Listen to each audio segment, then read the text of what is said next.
And here's another mash it up. It's my wine and cheese page. Now I just had to do this on a whim today because I got my letter journal back from Yvonne, and she included in that this awesome napkin. Look at it. She just knows me so well, really. And I just had to do a page straight away. I felt really inspired, but I had some difficulties and you can see the spots showing through from the page that I'd done before. But I wanted to make this collage of this napkin down as flat as possible, and you can see there's very, very few wrinkles in it, and that's because I just did it slowly and carefully, and my brush with the matte medium on it was almost dry when I did that. So this is where I've started, and now I'm drying it all off. So thank you very much, Yvonne, for this beautiful napkin. And I'm going to show you a technique. See, all the ink from that page just bang went straight through, and I've gessoed it and gessoed it, put white paint over it, and it's still bleeding through. So there you go. So I want to get rid of those blue splotches on that left side of the page particularly. And it's nice and dry now, so I'm just going to cut it and trim it all off. And it just cut really easily, thankfully, because it was very dry. And I really like that page, but have a look at that. What a great basis for a page. So what I'm going to do now is a real painterly technique. So I'm going to make it look like I actually painted this all myself. So I'm going to do a background that's like an alfresco kind of background. I'm using two different types of Naples yellow. I'm using a Turner's yellow. I'm using a transparent raw umber. I'm using a brilliant jaune, which is that orange color. I'm also using some white, and I'm using a beautiful, some bright orange, cadmium orange. I'm also later on using an absolutely beautiful Atelier shade called Red Black, and I'm also using some green later on as well. But you can see me just blending the Naples, the Turners, and some of that transparent raw umber. Now because it's transparent, it just blends incredibly well, and you can see it. I don't actually blend them into a perfect colour. I sort of throw them into a palette and just let the three colours just sit there, and then I pick them up on the brush and then distribute it. And that's one of my secrets, I think. As I blend as I go, I just colour match. That raw umber is my secret to this page. Have a look, that's almost a perfect colour match. And it's just that little bit lighter, but it will dry darker. And now I'm just adding those differences, and of course that with this first coat you're still going to see that napkin there, but bear with me because, you know, I do go further and further into this process and I love it. So now I'm just going to start painting in the features. So now I'm painting in shadows, just deepening those shadows a bit, and you're just seeing me just adding them in down the bottom, and just looks like I painted them then, doesn't it? Love it.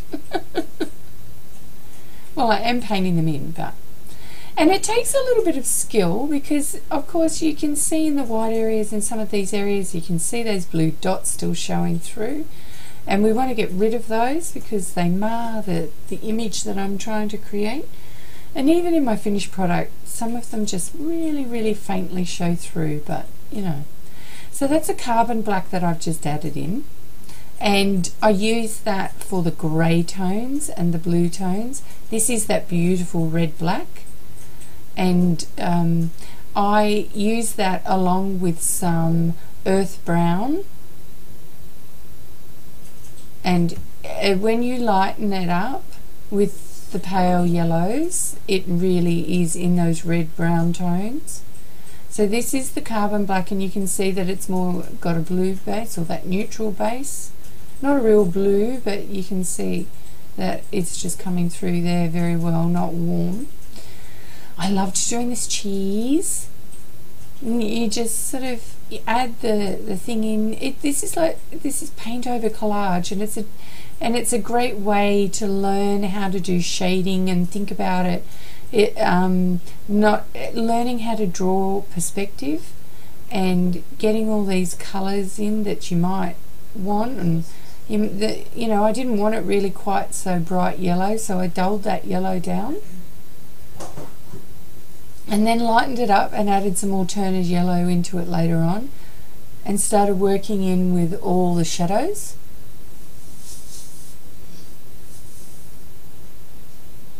And now I'm just adding some white in to try and get some of those stains out, those blue stains that you can see. And I work on each piece individually, but the colour tones are very warm for this piece. Even the greens are warm. So now you just learn with your shadows to follow the shadows that are there and the shading that's there, and it gives you a guide for your painting.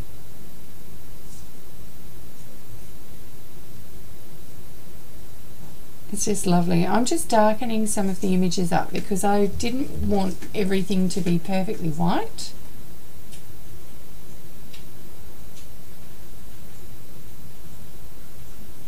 And light. And I'm just working with some of the details here. You can see me leaning over because I'm using this tiny brush and tiny details. And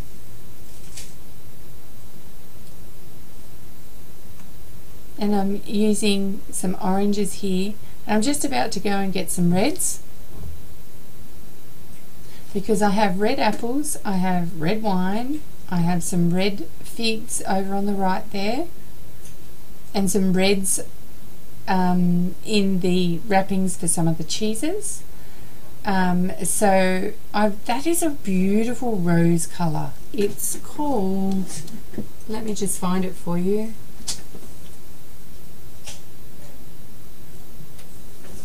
It's by Jo Sonia and it's called Rose Pink Series 1, and it's absolutely gorgeous colour. Absolutely love it.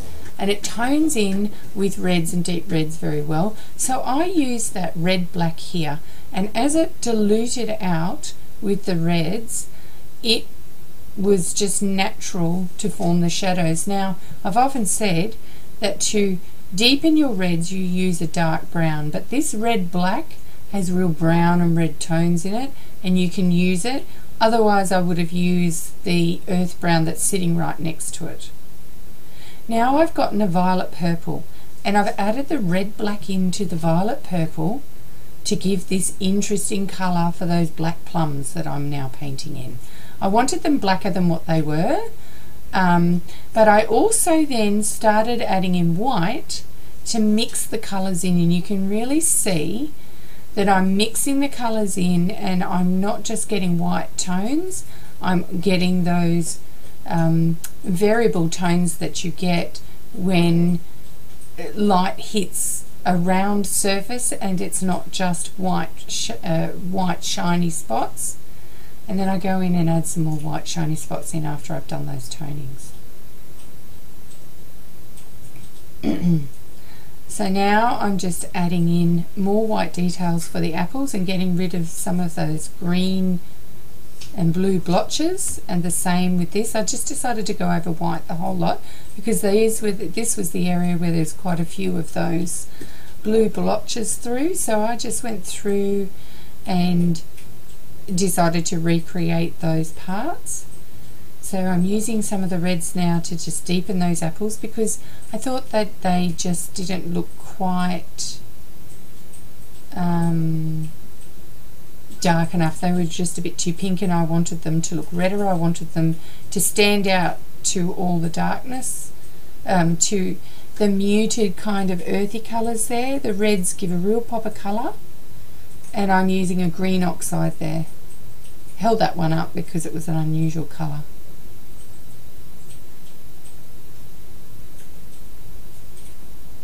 And what you see when I put my hand to the side is that I'm blotting my brush out, making sure that all other pigments are out of it before I dip it into another colour, particularly a complementary colour that might, you know, compromise exactly what this looks like. So now I'm going back to doing the background again. So I'm just deepening it and adding layer after layer, using that finer brush to put in details around items, particularly where there was areas of staining from the page below. And I'm using quite a bit of that transparent raw umber here because I really wanted to darken the back. And then you see me adding in some Naples yellow and a little bit of Turner's yellow periodically, just to give that kind of mottled look.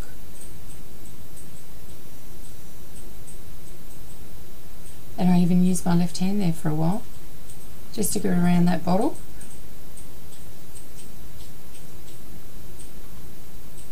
And I like the way that the transparent, that's a Matisse high flow, transparent flow. Raw umber is one of my favourite colours. I use it for shading in my faces all the time. And I'm using the same green oxide here just to deepen that bottle, those bottle shades, and again that sort of black colour, the violet black colour that I used in the black plums, and then I use that to deepen the red.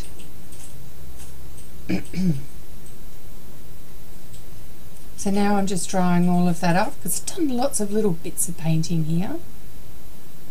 So now I'm using a black fine liner to go in and just sketch out some of the details. Make sure they're black enough.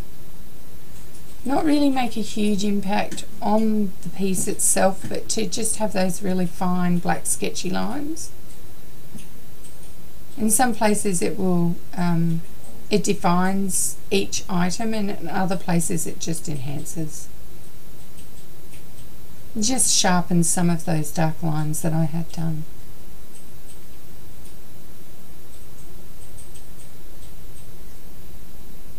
And just deepening some of those small details.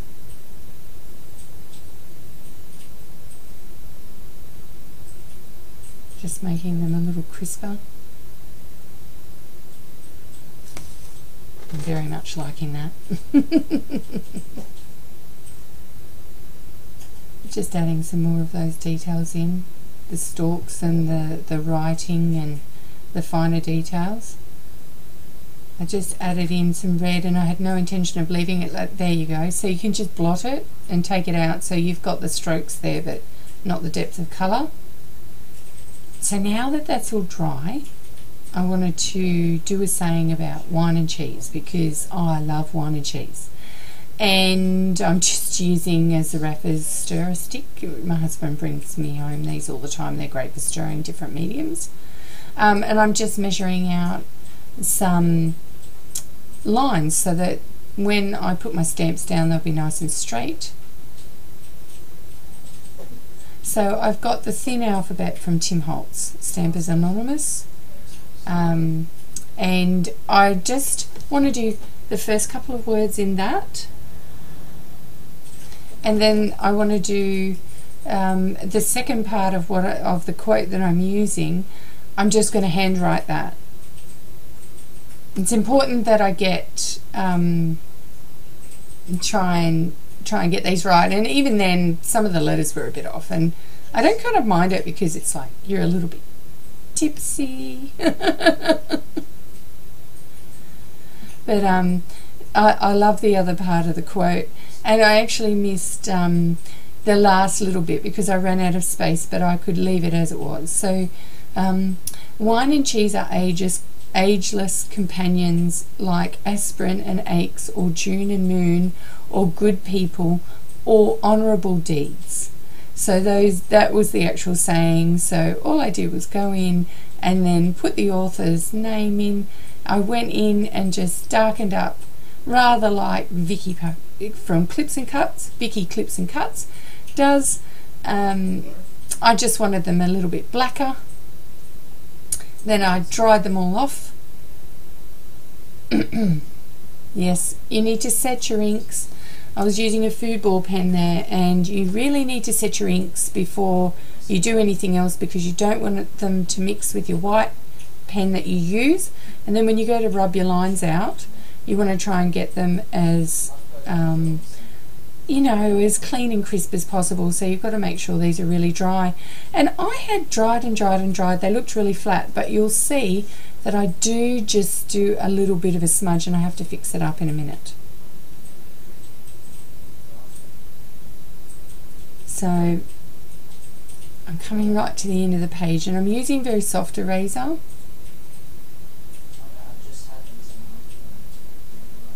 I'm just trying to get rid of those lines now all around it, and you can see I mixed it up, and you can just see a little bit of a smudge there. Now I've got a finer eraser, and I'm just going around those letters. Always good to make sure everything's completely dry. So there you have it, my latest wine and cheese mash it up page. Remember, learn something new for yourself today. It keeps you young, and I'm just dating it because I did it on the 23rd of July. All right, enjoy.